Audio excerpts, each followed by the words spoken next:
If you minia, long live Ghana, man. Long live the baby, man. One time.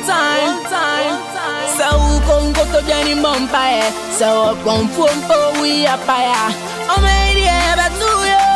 Ghana, maybe I ever do you. Let me free Ghana. The man penny I would decano your friend on Dr. Nkrumah. Yeah, mini sana when my dear number your mama. I send back up baby na mentia. I am in one. Here on no Naji fan who ye. Yanara assassin ye. I have what they did my Mojana Nano here Gunya to her my a room in never to say a baby at was all. Can I be a baby? I'm in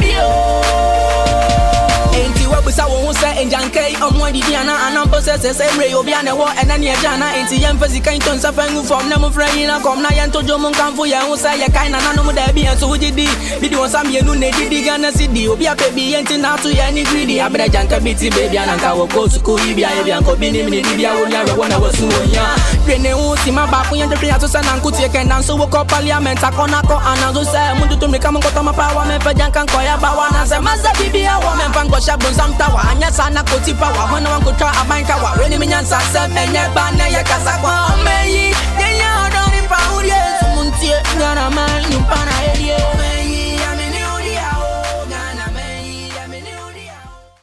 Hello and welcome to this very special edition of Diaspora Weekly. My name is Jermaine Nkrumah and you are watching Diaspora Network Television. Today we're joined by the all-amazing Her Excellency Dr. Arikana Chihombori-Kwao, who does not need any pre-introduction because she's the ultimate when it comes to Pan-Africanism and everything. 3 weeks ago, I interviewed her by Zoom, and she said, and I quote, "We're going to descend on Ghana." And descend she did.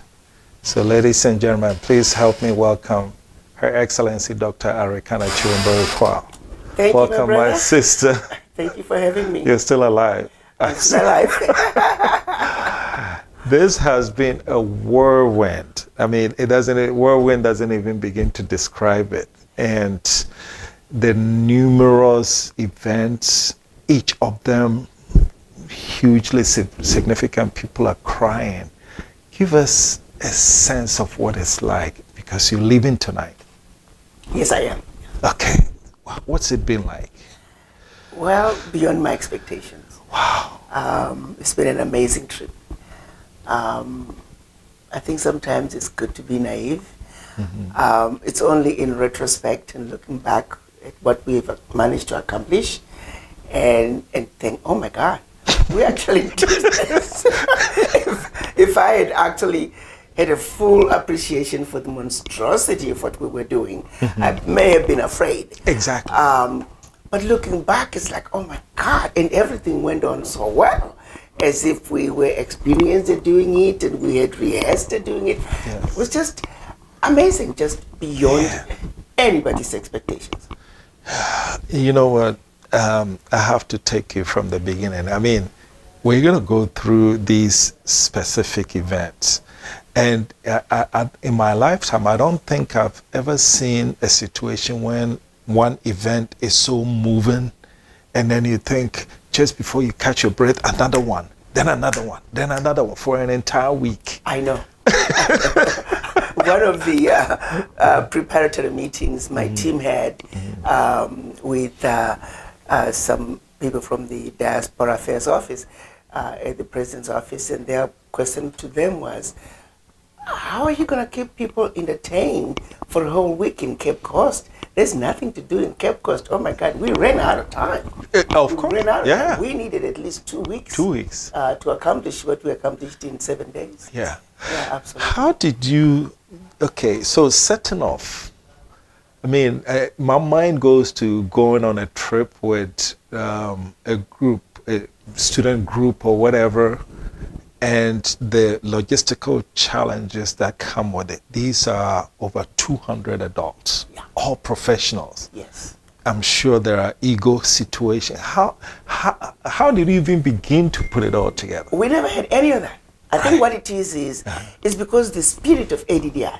Right. We have a lot of webinars on a sometimes weekly basis. At least 3 times a week we have webinars where we are all interacting. Okay. And our message is very clear.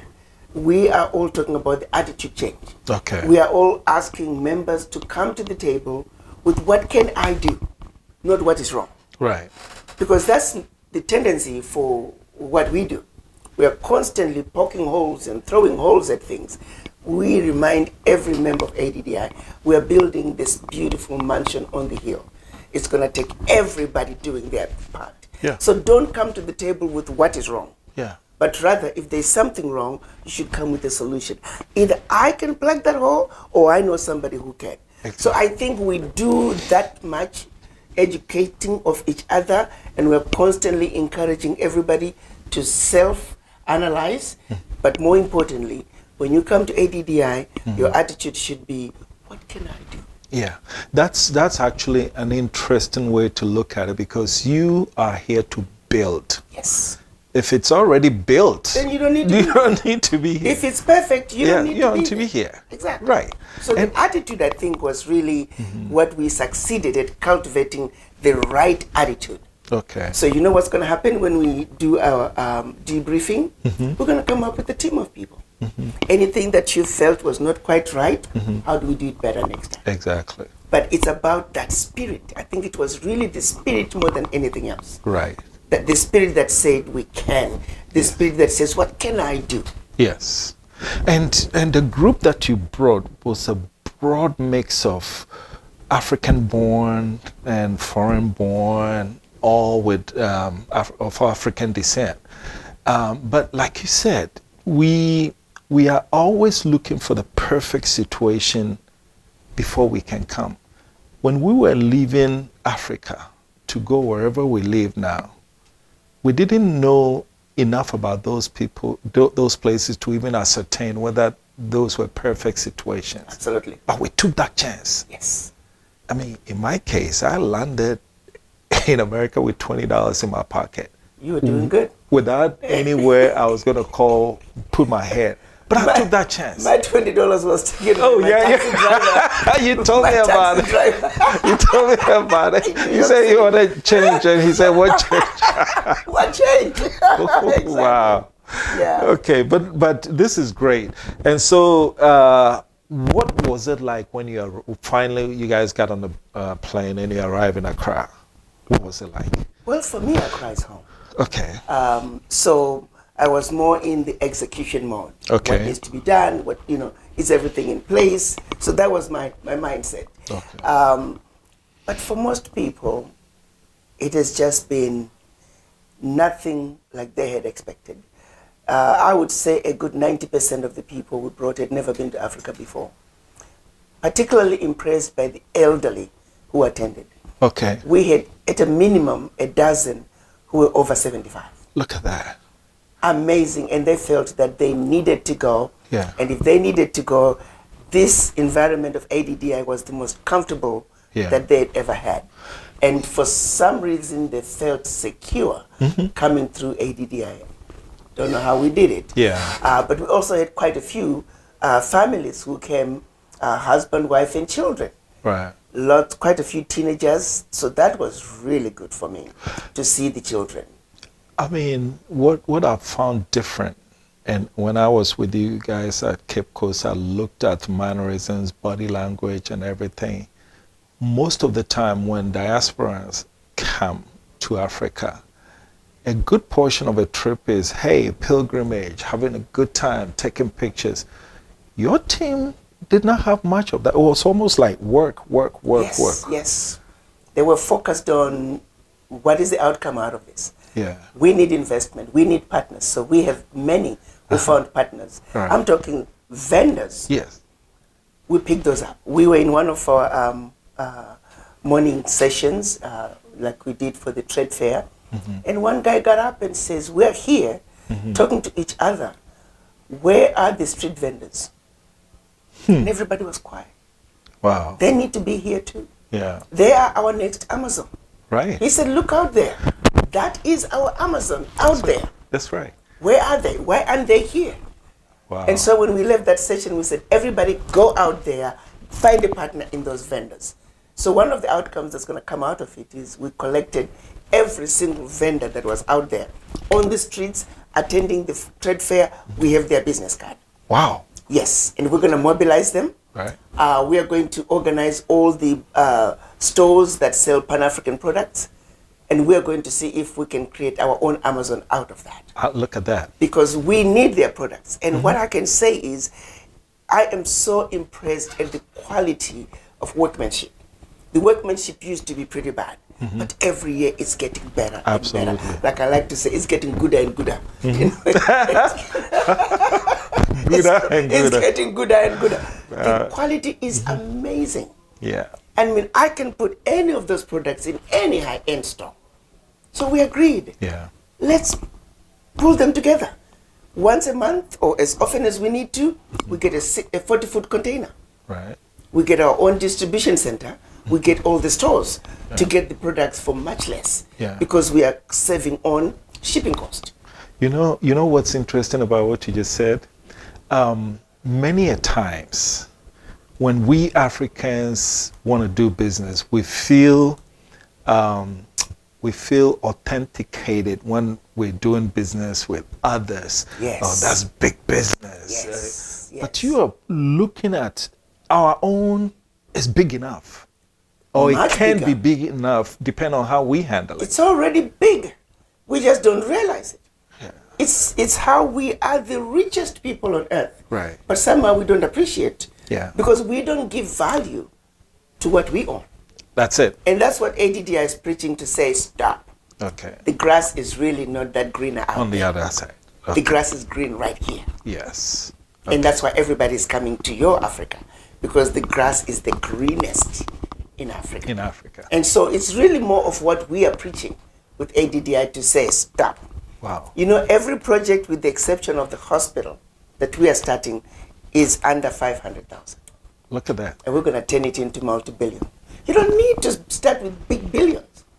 And that's where we go wrong. We are looking for the billions to invest. No. Because that's what makes it feel like we're doing something. No, we got to The keep it grass is, please say that the grass is greenest simple. Right here. right in here Africa. in Africa. All right, very good.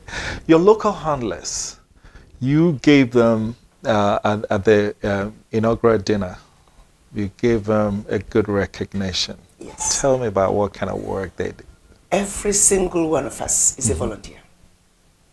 We have been at it non-stop. Believe it or not, this organization has only been around since March of last year.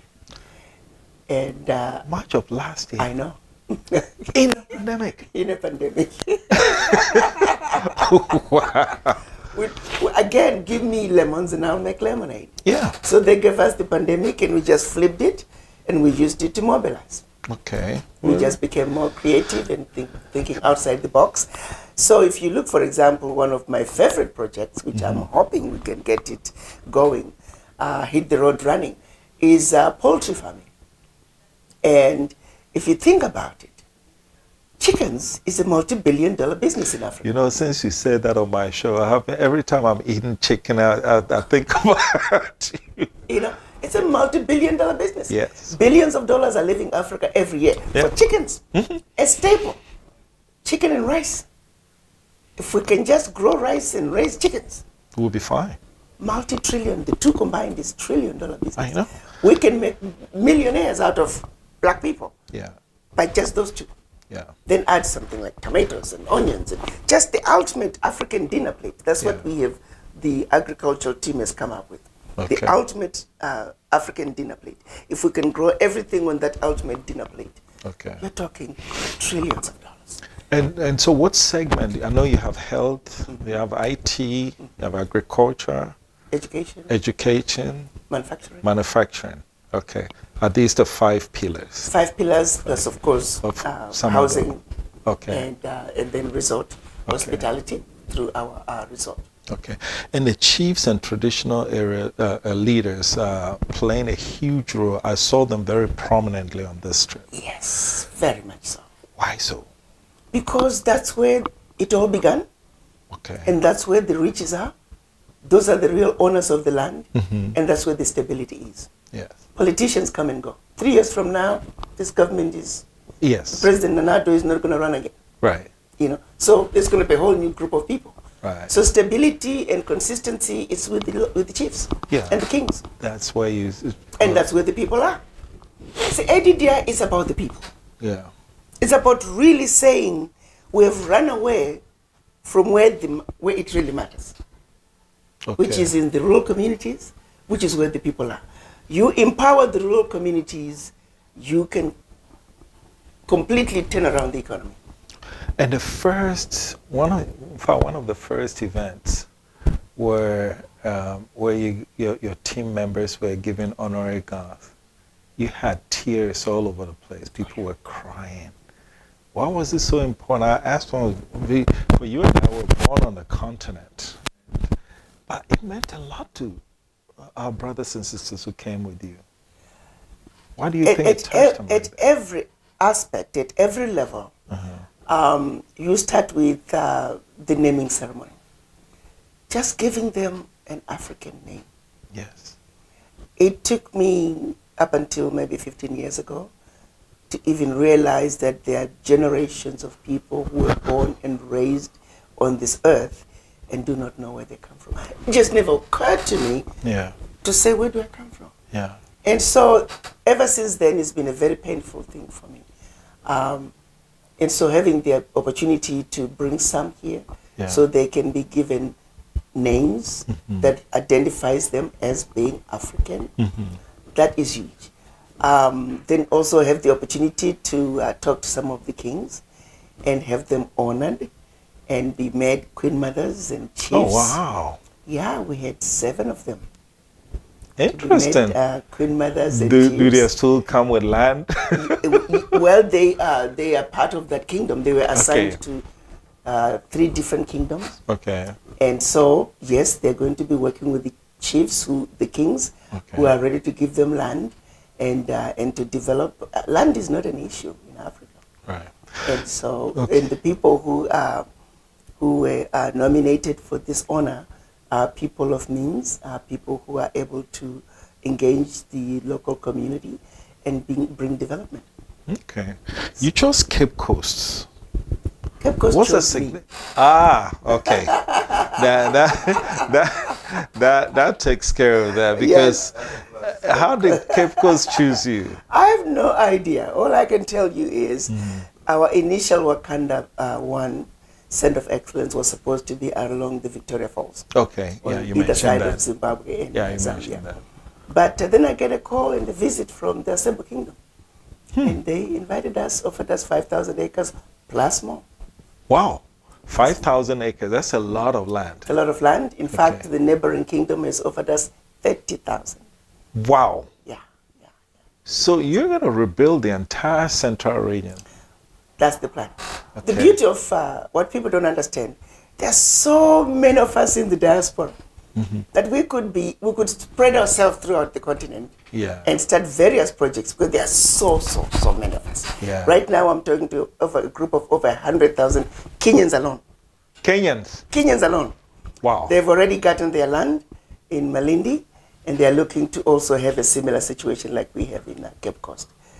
Wait, yeah. So if this is duplicated all across the continent, how are you going to do? That's easy, because you have no idea how many of us there are. Wow. In fact, the team that I have now, there are already too many for Cape Coast. Okay. Already too many. I have over 1,000 doctors. Okay. Over 500 agriculturalists. Okay. Over 2,000 educators. So the more the merrier. We need them to start going somewhere else. Okay. Yeah. Very good. So that is the beauty of the diaspora, and something that I want to underscore to the leadership in Africa, that they have been there. Okay. And they are ready. Okay. Now the over 100,000 Kenyans, they're all diaspora. Kenyan born. Kenyan born. Kenyan born. Wow. And every country is like that. Wow. And so they just need a reason To come back and invest. And that is the spirit that you saw here. Yeah. People who are saying, I want to get involved. Yeah. Let me tell you the ideas that came out as we were deliberating in small groups. When it took us 5 hours to get to Cape Coast. And then when I told them it's only 87 kilometers, they're like, what? 87 kilometers, 5 hours. Yeah. Then I took the map of Ghana and I showed them the coastline. Yeah. I said, look at Accra, look at Cape Coast, look at Takoradi. We need a ferry. I already have a team working on a ferry. Look at that. I said, next time we come, we want a ferry. Oh, wow. Yeah. This is boom, boom, boom, boom, boom, boom action. Doable. So I said, that's why I want you to come and see for yourself. Yeah. I said, we need a high-speed rail from Accra to Cape Coast to Takoradi.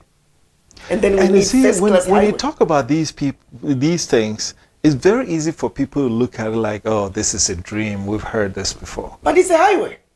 It's a high-speed rail. Yeah. What is so difficult about it? Yeah. We put out an offering. This is how much it's going to cost. We need money. Guys, go at it. We have one guy who came here with me. Well, he brought, it's a team of about 15 lawyers who came along. He's the president of the National Bar Association. Okay. With one email, he can access 67,000 lawyers and judges in the United States. Look at that. Alone. Very good. We brought Minister Akbar of the Nation of Islam. Okay. One email, they can activate millions. Just 2 people that came. So really, the issue is not money. The issue is having Getting the right people to ideas and the believe. people to believe in it. Yes. So now that they've been here and they've seen it, practical, think about it. Look at your own map of Ghana. Yeah. Accra, Cape Coast, Takoradi. That's a very interesting area there. So right down the coast. Yes. Right. The fishing that's going to come out of that. Already, we're talking about raising tilapia and catfish. Beautiful environment for that. Why are we hungry? It seems you always mention low-hanging fruit. That's all we want to go after. Low-hanging. Every family, every village should raise their own fish. They should raise their own chickens. Then excess they sell. We want to partner with them. Your office in ADDI, I mean your ADDI office in Cape Coast. Yes. When I know I called you and I said, where are the office at Cape Coast office? And it took some navigation, but we get, but it looks very beautiful. Very nice. How did it come about? I mean, it was given to us. Wow. Yeah. Donated. Donated. Wow. All right. And that's your first office in Ghana? First office, but we're going to be opening one in Accra as well. In Accra, okay. All right, very good. The youth empowerment event. Yes, that was amazing. I'm sitting there and I'm not believing what I'm hearing. I know, me too. I did not mean to fundraise at all.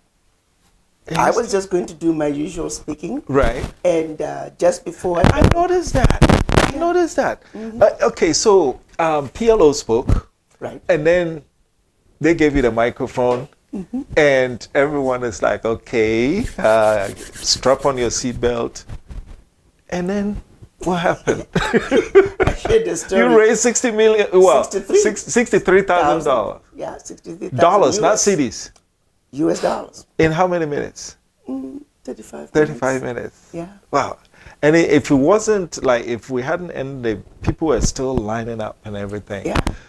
This is the power of the people. And when they believe in something. Yeah, when they believe in something. When our minds are in the right place. Yes. When they have that spirit that says, what can I do? Yes. Rather than, well, what do you do? And what I'm seeing is that in you, they find action, they find authenticity, they find passion.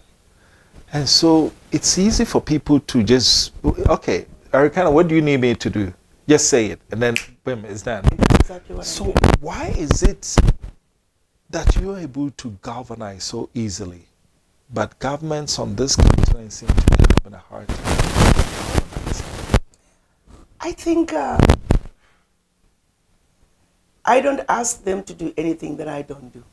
That you yourself won't do. Exactly. Okay. And in the beginning, whenever there was, I'm calling for any funding, I put my own money first. Okay. I always put my own money first. Okay. And they know I'm not taking a penny. Okay. Those who are in healthcare know that this past year or so, people in the healthcare have made some serious money. Yes. Doctors were being paid serious money to work. Nurses, I mean, incredible amounts of money. Okay. I had an option to go that route. Yeah. But why didn't you?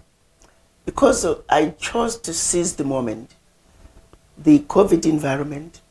I could have used the time to go make money, or I could use the moment to galvanize the people. Those were my two choices. I chose to use the time to galvanize. My husband was not happy about that initially, but he got over it when he began to see the response from the people. Okay. We are blessed in the sense that we could afford to do that. Mm-hmm. Secondly, our kids are grown. We have a couple who are doctors now. One is a writer in Hollywood. And so we don't have that responsibility anymore. Yeah. So it just worked out that we're at a point in our life we can give back. You know, the United States is a country that my husband and I has given a lot to us. And so we feel that the U.S. has been good to us. We have been blessed, in more blessed than others. And so given an opportunity to give, mm-hmm. I don't know. It just, to me, it just sounds like it is the right thing to do. Is that right? Yeah. And it was a no-brainer, actually. Yeah. I know my girlfriend, my best friend would say, but my friend, how do you do it? How do you just not worry about making money and the fact that you don't have an income apart from money that we the little bit that we have saved? I'm like, I don't know why. It just doesn't bother me. Yeah. They're material things, and my kids are okay, and I can always pick up my bags and go live with any of them. Right. So I have that option. Yeah. I have homes in Africa. I can just pick up my bag and go back home. So I don't have that stress of saying, oh, I'll be homeless. No, I can never be homeless. I have enough children. And now I tell the diaspora, if I rent out, I don't have a home, I got millions of diaspora now to go to. Yeah, one in Houston, Texas. There you go.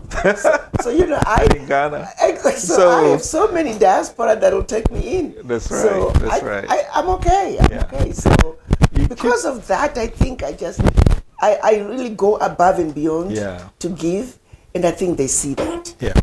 You keep saying, to whom much is given, much is expected. I think your whole thing is based on this. Yes. Now, there are those who will say, Africa didn't give me anything. I swear it busted my... They're so wrong. I mean, the fact that you're alive. Yeah. They are so blind. Yeah. The fact that you're alive. Right. Think of many who have died. Yeah. The fact that you can even speak and utter those words. Right. How ungrateful. How ungrateful. So if my life was so hard in Africa and I busted my behind and finally was able to leave, and I get to United States, I'm cleaning toilets and now I'm saving money to go to school and going through all this heartache. Tell me why much is given that I can say, oh, nobody gave me a pass. I sweated to get this. So this very idea of to whom much is given may not fit me. What do you say to me? You had an opportunity to clean a toilet. Okay. There were others who never even had that chance. Okay. So it's all perspective. Okay. You know, it's like you and I can look at two equal situations. Mm-hmm. You see one thing and I see something else. Yeah. It's about attitude. Okay. And I think that's where people need to learn. Yeah. Stop. It's perspective. It's like saying, oh my God, why are you giving me these lemons? They are bitter. Yeah. No, make Yeah. You see what I'm saying? Yeah. So it's really, you see it every day. Yeah. Where two people faced with similar situations, one sees an opportunity and the other one completely blind and oblivious to the situation. Yeah. And so there are some people whose glass is always half empty. we wish we have more people whose glasses are half full. Okay. It's about attitude. It's about understanding and appreciating that. I can share with you a story. I went to the United States on a scholarship, and something happened to my check for a couple of months. The check didn't come. I think it got lost or something. And I remember getting my electricity cut out in my apartment. Mm-hmm. I remember I never actually got worried about it. Why? I just took it as an opportunity to now do all my studying during the day and go to bed. And so I would do all my studying during the day, and by the time it starts getting dark, I'm in bed. Wow. And then as soon as the sun begins to rise, I begin my studying again. I took it as an opportunity to go to bed early until my money came. I was like that for like a week. Where, in the United States? Mm-hmm. Wow. And I lived off of, if you remember, the Crystal hamburgers. Oh my goodness. At that time, they were $4 for $1. Wow. So I would eat my crystals for dinner, and yeah. So I remember. You're listening to this. You think it's all hunky dory. She just got to America and became a doctor, and then. But I never saw it as hardship, though. That's all I'm trying to say. Yeah. I never saw it as hardship. Right. Yeah. Well, because for me, living in Africa, what's electricity? Yeah. You know? Yeah. It's a pleasure. I mean, sometimes, and I'm still zeroing in on this, to whom much is given. I gave this scenario for a purpose, because sometimes we tend to think that everything we've done for ourselves. But really, nobody won the lottery. No. Not at least not very many people. So whatever you have, even if you sweated to do it, you're at least positioned. You were fortunate enough to be in a position to have that opportunity. And I think you would think people would zero in more of that than just nitpicking African problems. But even just being alive. Yeah. There are many who walked out of their homes today and they're not coming back. Look at that. The fact that you are still alive. Yes. What a blessing. Make the world a better place for somebody else. Yes. Yeah. And just your sheer existence is a blessing. Yeah. And talking about that, we went to the Slave River. Yes. You know, I would have killed to see your facial reaction, but it was nighttime, so we couldn't see. How was it? I mean, that place was spooky. Very spooky. Very spooky. To think of the evil that took place there. I stood by that last bath. Yeah. And I looked across from the river. And I pictured innocent Africans who had been captured from the hinterlands. Yeah. And then after walking for months, and then being tied in chains and taking a bath, and that's it for many more months. The horror of it all. I say to the descendants of the formerly enslaved, don't you ever let anybody make you feel inferior. You are the creme de la creme of humanity. Tell me about it. For your ancestors to have survived those rigorous conditions, walking from the hinterlands. You got sick, they just shot you. You got mauled by the lions. If they needed to distract wild animals, they would. When I heard that story, leave you bleeding so the animals can drift towards you, so that they have a path. Yes. No. Let me repeat this. So they're walking with captured people. Yes. And they know there are wild animals there. Yep. So they will take some of those who are not feeling well, also maybe cut them up so that they're bleeding, tie them to some trees over there on that side, so that the wild animals will be attracted over there. Yes. So as the wild animals go there to pounce on them, clear the path. They clear the path. Who does that? Who does that? But you know what's even more mind-boggling? What? When I went to visit the University at Cape Town, I was talking to the Vice Chancellor. I said, Vice Chancellor, is there a book that chronicles just that path we took. Yeah. From the last bath all the way to the dungeons. He said no. Yeah. Can you believe it? You and I didn't know. We're right here in Ghana. Yeah. There's no one who has seen it fit Yes. to share that story with our children. And I was asking the guy, why isn't this place? Because, yeah, we all talk about the dungeons and everything. These were Nobody knows about that. Nobody knows about that place. Nobody knows about that place. And TNT is going to blow this up because that was one of the most significant, and that's where the slaves were branded. Yes. After they've taken their bath. Yes. There was a small area, they sell them, and okay, now this is your inventory. So they take and brand them before they even take them to dungeons. If anybody wasn't bought, they killed them. Rather than freeing them and say, go back home, they just killed them. Wow. It's amazing the depth of the evilness. It's unbelievable that they are humans. Yeah. Who did that? Yeah.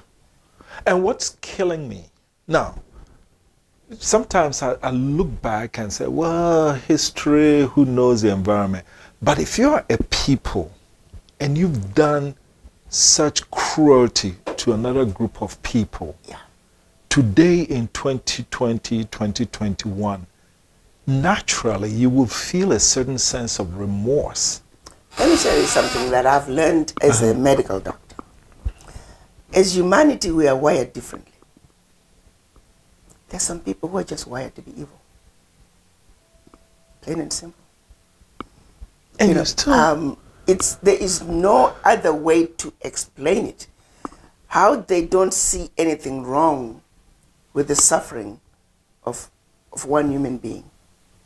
They actually walk right past it. Yeah.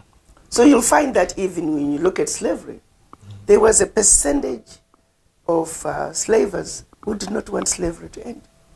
Thank goodness they were not enough to continue the slave trade. Okay. But that percentage remains even in today's world. Right. There are many in the Western world who wish slavery would continue. Yeah. They're the same ones who like to keep black people in a subservient position. Yeah. How can you be comfortable when another human being is suffering? But there are people who are okay with that. Yeah. But okay, so now they will tell you, as my ancestors who did it, I didn't enslave anybody. That's okay. So for example, when we say we want the remains of our ancestors who you murdered and you took their heads and their body parts to Europe, why are you still holding on to them?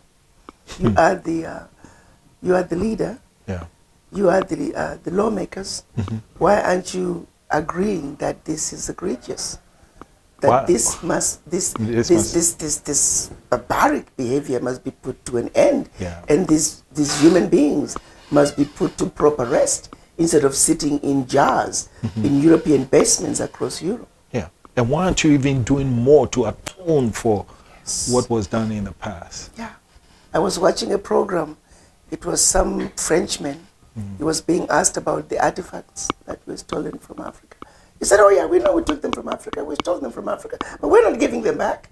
Why? Looked straight in the camera. Because they can. I guess because they are white people. And we're stupid. But that one actually, I can't say I blame them. Because we're the stupid one. Yeah. Why do we still engage them? Yeah. When they're committing these crimes blatantly towards us?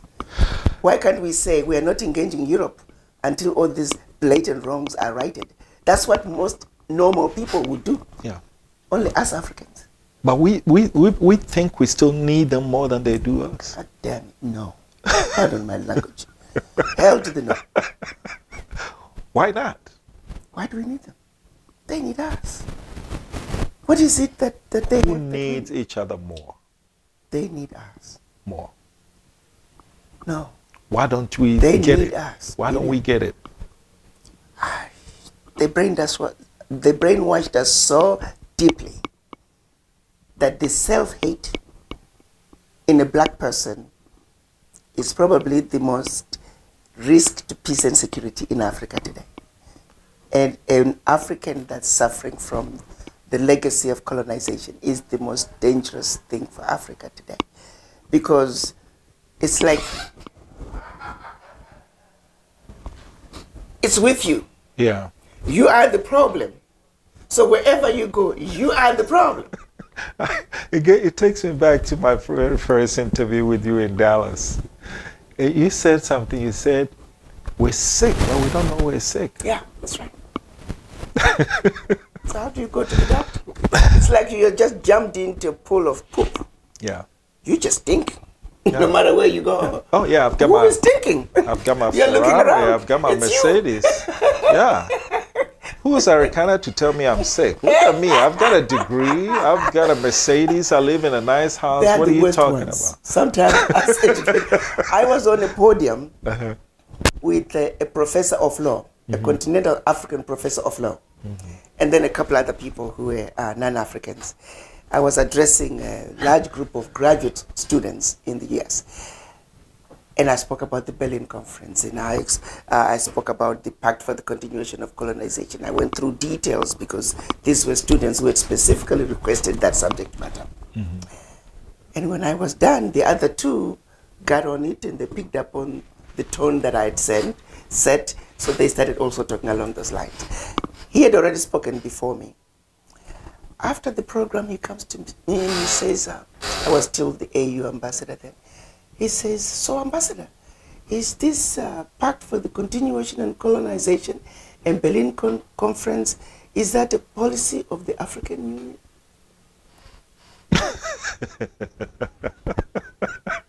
Not kidding.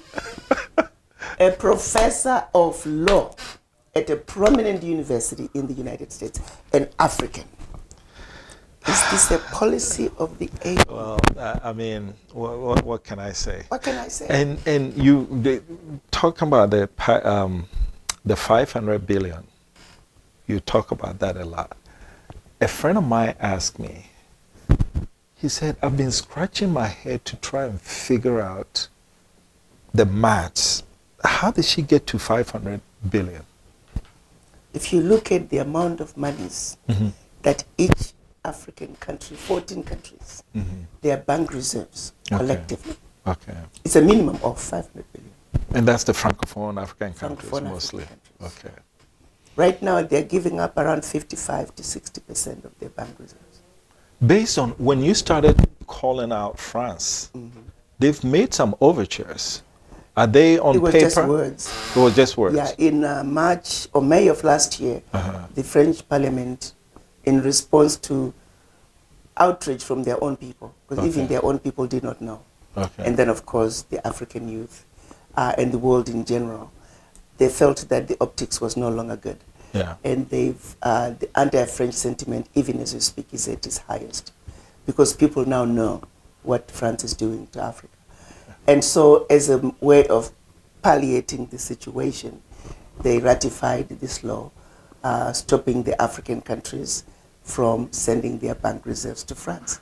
But that was just words. You know, the ratification is there, but people don't realize the system, the world financial systems are so tight, so tightly wound to the IMF and World Bank that that whole complex network of systems is going to take a while to undo it in order for them to stop sending the money to France, because otherwise their own central banks will collapse. Were you aware, my son, that your country code for your telephone, 233, is the box code for Ghana at the World Bank? Did you know that? Really? The box code for Ghana, the World Bank. At the World Bank. And that holds true with all the other countries? All the other countries. Interesting. And not only that, wow. The central banks of every African nation are autonomous, and they only report an answer to the World Bank. Did you know that? Interesting. Interesting. I've always wanted to ask you this. Macron. Yes. You must be his favorite African politician. I don't know, but I like the guy. He's a young man, and I think that if we have any hope of really, truly having a relationship with France that's equitable, we have a better chance with Macron than any other leader that might come. He's going to invite you to dinner sometime soon. No, I doubt it very much. But he's young enough, and he knows the truth.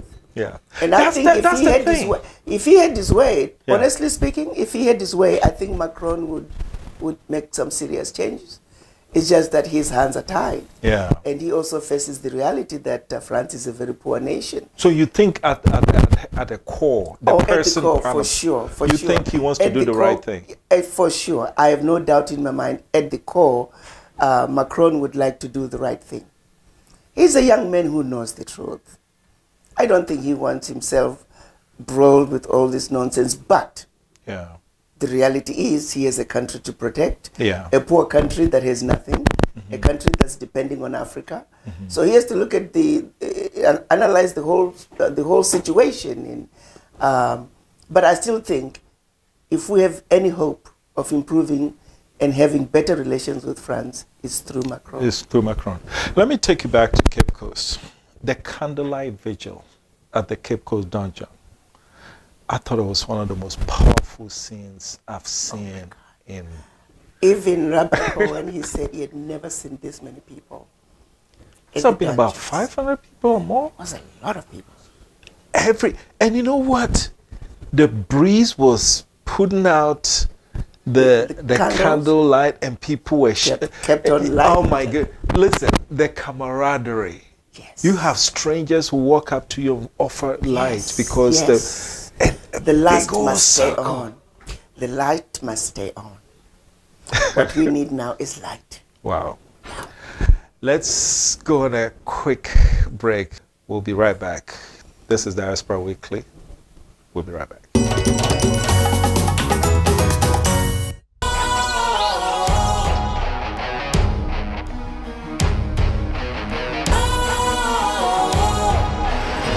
What's cool, fresh and trendy with a new look?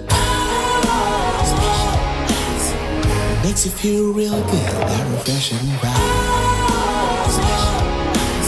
Satisfies you right just the way you like. Do you know? Do you know? Do you know? Ain't gotta do it alone. Specialized makes you flow. Anytime, anywhere.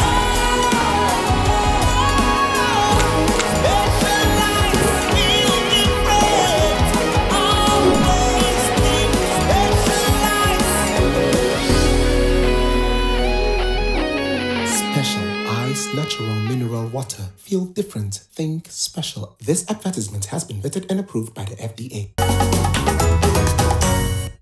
Welcome back. This is Diaspora Weekly Special Edition. My name is Jermaine Nkrumah. I'm joined by my sister, Her Excellency, Dr. Arikana Chiomborikwa, whom I've started to call ACQ. I think the bigger you are, and the acronym sound very beautiful to me. Wakanda One Project. Yes. That's what you came here for. Correct. How did you broke ground and everything? Please tell us about it. How did it go? You know, when we went up the hill to the very top, where we did the groundbreaking ceremony, it was amazing. Okay. Just the journey itself, you have this feeling of having arrived at that place that you've been looking for. The idea of Wakanda One Centers of Excellence came up with the realization that Africa, as we stand, we don't have enough capacity to build the Africa we want. Okay. And that's why most of the contracts are going to the Chinese and the Europeans, of course. Okay. And so there's a need for us to beef up that capacity. Okay. There's a need for us, again, back to whom much is given, much is expected. Those of us in the diaspora, with what we have learned, we have a responsibility to come home and join hands with our brothers and sisters on the continent. So it's all about creating those meaningful collaborations, meaningful unities. And so that's what Wakanda One is all about. It's about coming back and rebuilding that Africa that was. Okay. I strongly believe that going back to the kingdoms, which is where things fell apart from the beginning, is where we need to begin. Okay. And so we plan on working with the kingdoms, working with the local expertise, joining hands, and rebuilding that Africa that was. Wakanda One is designed to be, the reason we went with Wakanda is because we know Africa was once upon a time the most amazing place. Right. And so we want that same Africa that gave us the pyramids, that gave us the Zimbabwe ruins, Africa that was so advanced technologically. We must recreate that Africa. And that's what this is about. Yeah.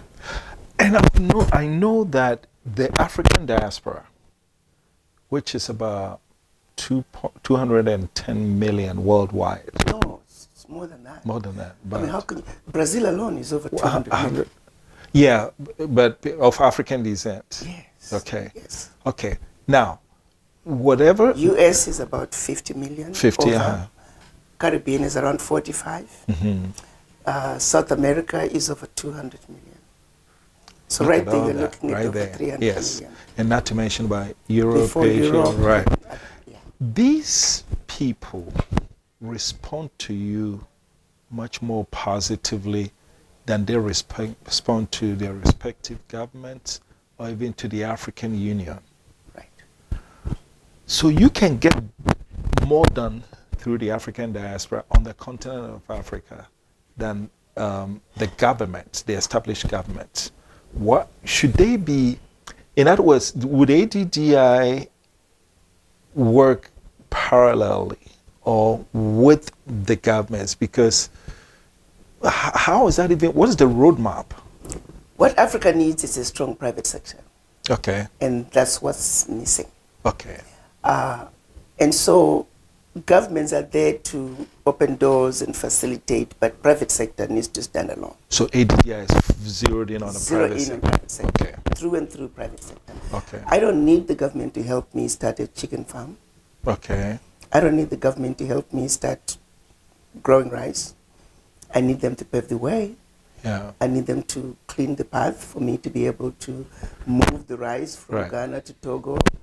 For us, we are looking at creating an ecosystem that's uniquely African to grow that which we consume.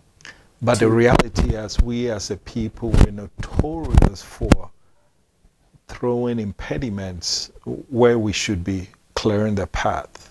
I think part of the problem is they don't look at us as black people being able.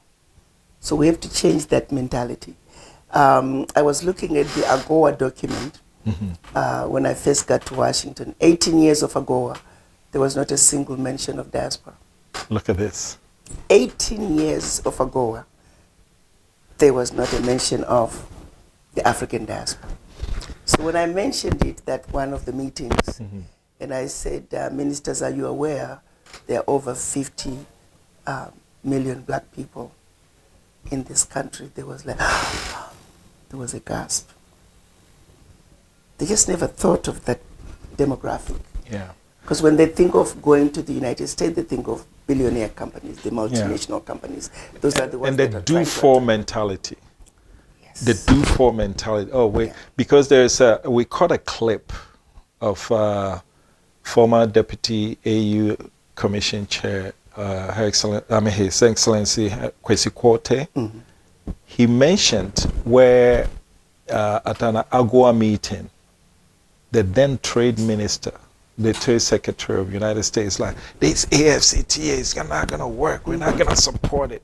Do you remember that? I remember that. It's never going to happen. Yeah. It's going to be a piece of paper in a drawer somewhere 20 years from now. That's exactly what he said. Okay. And that's the same meeting. They could not recognize him the following day because he changed clothes. He surprised us.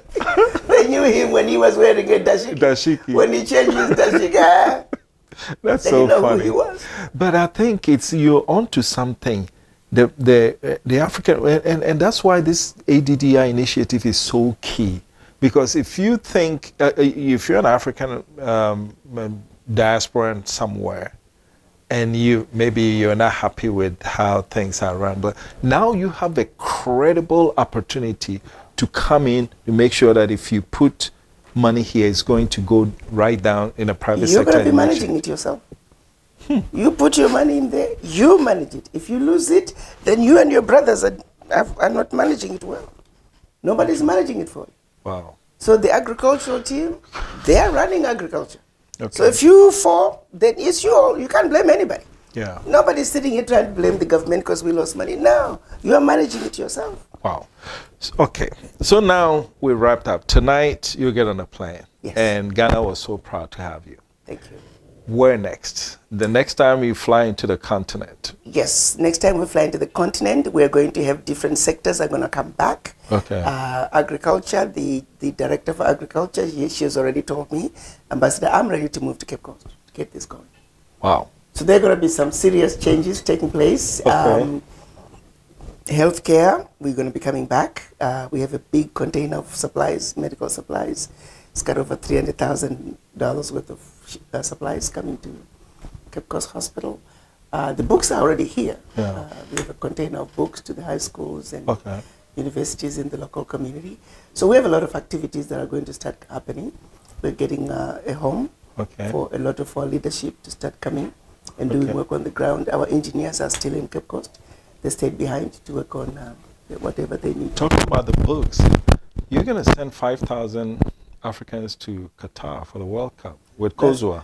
That's the plan. I'm donating every book bought in Africa to Kosua so they can fundraise the money and send our children. I'm tired of seeing just a little handful of Africans in a gigantic stadium at every World Cup. Yeah. Why can't we duplicate what we did in Africa, in South Africa?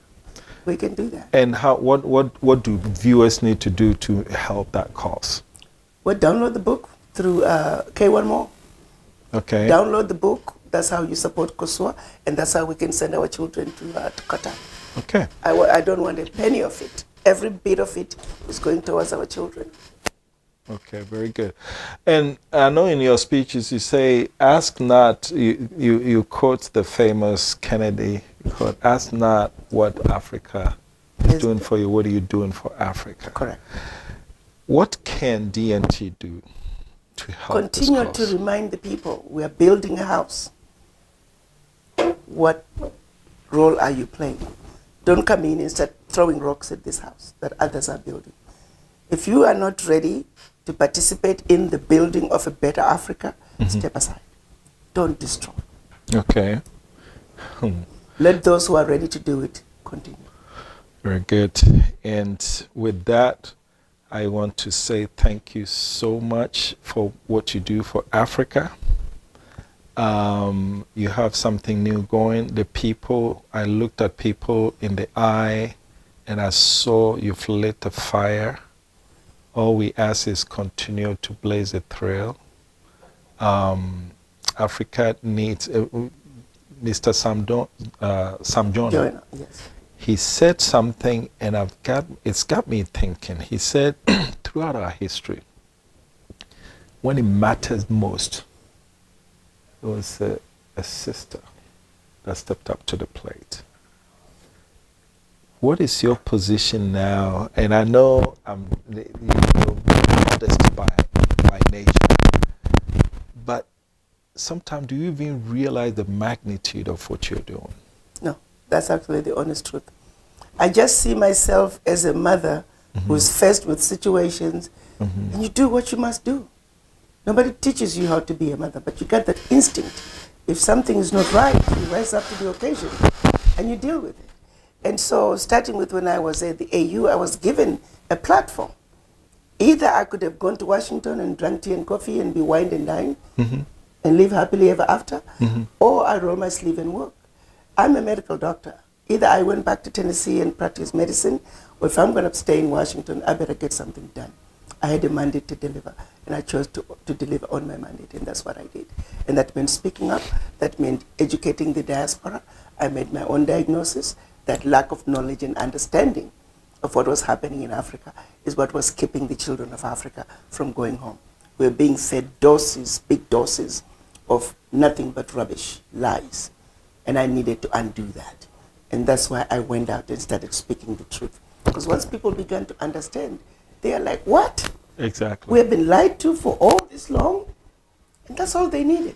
Truth. Naked truth. And nothing but the truth. And that's all I did. The 80s. Now, it's your choice.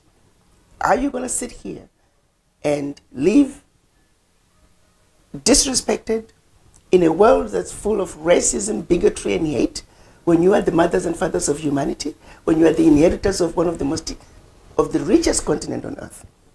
The choice is yours. If you choose to live in this world the way it is, are you willing to subject your children and generations to come to the same type of world that you have lived in? If that's what you want, then go home and tell your children, I don't love you. So I challenge them. Look at your own children. Don't go too far. Look at your own children. The world that you have lived, are you comfortable with that world for your children and generations to come? Historically, we've seen that, oh, look what they've done to us, not doing to African people. And we're constantly playing defense. And in fact, according to you, say we're not even defending our turf. No, we're not. But do others spend a minute worrying about what Africans are ever going to do to them? No, because we're not going to do anything to anybody. That part you have to say, we are the real humans. We are the true We're not humans. the aggressors. We're not aggressors because we are the mothers and fathers of humanity. By nature, we nurture the world. It's just that the world does not appreciate the role that we play. We should be put on a pedestal. But because of who we are, it's like a bully. They are the ones who are insecure. So they show their insecurity by bullying you. We are the secure one. We have no reason to take from anybody because we have everything we need. But we also know if you never play offense and you're always playing defense, the ball is played on your half of the court all the time. Here's the thing. We don't even need to play defense. We simply need to say, this is our Africa. This is the way things are going to be. Take it. Or leave it. Or leave it. Or go down the street. Just get off the borders of Africa. You see what I'm saying? That's all we have to do. Yes. But we don't do that. We don't even do that. Because we were told that what you do is inferior, but also the fear they have put in us of them. Yeah. That is really, really bad. Yeah. And it's, Okay. as black people, I'm not sure why we're afraid of white people, but we must know that we are not inferior to anybody and we should not be afraid of anybody. In fact, I say we must stand up and be fearless and be courageous and speak our truth. Ours is a simple ask. To ask, look at the world in the face and say, do unto us as you want done unto you. Simple. Well, there you are. I want to thank you, but this is your camera right there. Final message, what this trip has meant to you and how you want the fence sitters to get on the next one. Well, this trip has been an amazing trip that went above and beyond my expectations. But what it showed to me is how hungry the children of Africa in the diaspora are to reconnect with the mother. How eager they are to invest in the continent. All they want is for the doors to be open and they'll do the work. Which is why I'm so grateful to the Ghana National Chamber of Commerce for reaching out. Yesterday, we signed an MOU where the Chamber of Commerce has committed to work with us. They understand the diaspora. We are saying the driver's seat for Africa's development agenda is ours and no one else. And we are ready, willing, and able to take it back. That we will do. And what I found out from the experience these past 10 days is that the children of Africa in the diaspora are ready. And thank God, Ghana, through the Chamber of Commerce, is welcoming us with open arms. For that, we're truly grateful. And to Ghana, we will reach out. Wakanda City of Return will be built, rain or shine. Failure is not an option. Well, and with that, I'd like to bring the curtain down on this special edition of Diaspora Weekly. My name is Jermaine Nkrumah, and we were joined by the one and only. You know, this cliche has been thrown around, but when we say the one and only Dr. Arikana Chihombori Kwao, aka ACQ, we mean just that, one and only. There's no other one. And so we'd like to thank you for watching. If you minia, long live Ghana, man. Long live the baby, man. One time. So come go to Jenny Mumpire. So come from we are fire. I'm ready ever to you. Ghana, ready ever to you. When me free Ghana, me man penny I would know your friend on Dr. Nkrumah. Yeah, me mini sign up when my dear number your mama. I send back up baby na me say ya, eh me wangwa. Yeah, on no neje fan who dey. Get na raya assassin ye, eh ya boy dey my ye. Moja na no here go nya dey to how my ye. Edru me ne wo go say ye be ye bi atwa so. Yeah, get na dey be ya me ne wa. Yeah, me ne o time. Na me ya me ne o dia o. Wo so. No bi anya bi o.